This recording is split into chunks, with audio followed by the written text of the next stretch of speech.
Hello guys, আশা করি আপনারা সকালে ভালো আছেন। চলে আসলাম আপনাদের সামনে আরেকটা ভিন্ন রকমের ভিডিও নিয়ে। প্রচন্ড সর্দি কাশির মধ্যে এই ভিডিওটা আজকে বানানো হয়েছে। এই রেসিপিটা সাধারণত গ্রামের মধ্যে কারো সর্দি কাশি হয়ে থাকলে বানানো হয়ে থাকে। তো আজকে মাও আমার জন্য এই রেসিপিটা তৈরি করে নিল। মা প্রথমে দেখতে পাচ্ছেন একটা সজনে গাছ থেকে এর খাল নিয়ে নিল, আর সাথে নিয়ে নিয়েছে কয়েকটা রসুন, 2 টুকরা আদার পিসও নিয়ে নিল। প্রথমে সজনে গাছের খালগুলোকে মা ছুলিয়ে নিল, তারপর রসুন আর আদাগুলো এখন মা ছুলিয়ে নিচ্ছে। আমাদের গ্রামের দিকে এই ধরনের ভেষজ উদ্ভিদ দিয়ে এই খাবারগুলো বানানো হয়ে থাকে। এই খাবারটা মানুষের দেহের অনেক উপকারী একটা ওষুধ হিসেবে ব্যবহার করা হয়ে থাকে। আর সত্যি সত্যি এই খাবারটা খেলে যাদের সর্দি কাশি তাদের অনেক উপকার হয়ে থাকে। আর সম্পূর্ণ প্রাকৃতিক উপায়ে আপনারা বাড়িতে বসে এই ধরনের রেসিপিটা বানিয়ে খেতে পারেন। তো মা এখন সজনের খাল, আদা, রসুন একসাথে কুচি করে কেটে নিয়ে নিল কতগুলো চাউল। চাউলের মধ্যে এখন মা লবণ দিয়ে দিবে, আর লবণ দিয়ে হালকা পানি দিয়ে এটাকে ভিজিয়ে নিবে। আসলে চাউলের মধ্যে তেমন পানি দিতে হবে না, হালকা পানি দিয়ে এটা লবণের সাথে মিশিয়ে নিলেই হবে। চাউলগুলো লবণ দিয়ে মিশানো হয়ে গেলে মা এখন আদা, রসুন আর সজনের খালগুলা পানিতে ভিজিয়ে রাখবে। কিছুক্ষণ ভিজিয়ে রেখে এটা ধোয়া হয়ে গেলে এটা উঠিয়ে নিবে। তো মা এখন লবণ মাখা চাউলগুলা ভেজে নিবে। আর চাল ভাজার জন্য মা একটা মাটির হাঁড়ি নিয়ে নিল,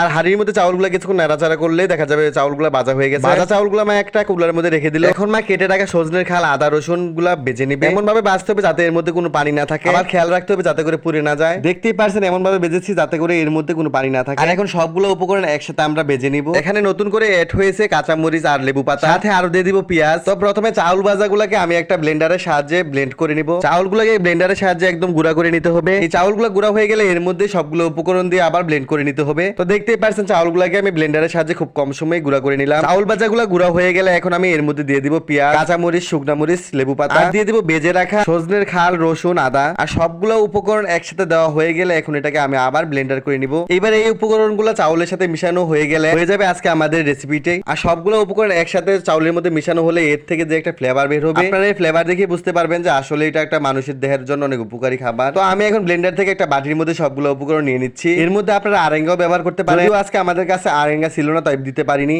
আর এটা খেতে একটু জাল জাল। তো আজ এই পর্যন্ত, আপনারা এইভাবে বানিয়ে বাড়িতে খেতে পারেন। আশা করি এটা আপনাদের উপকার আসবে।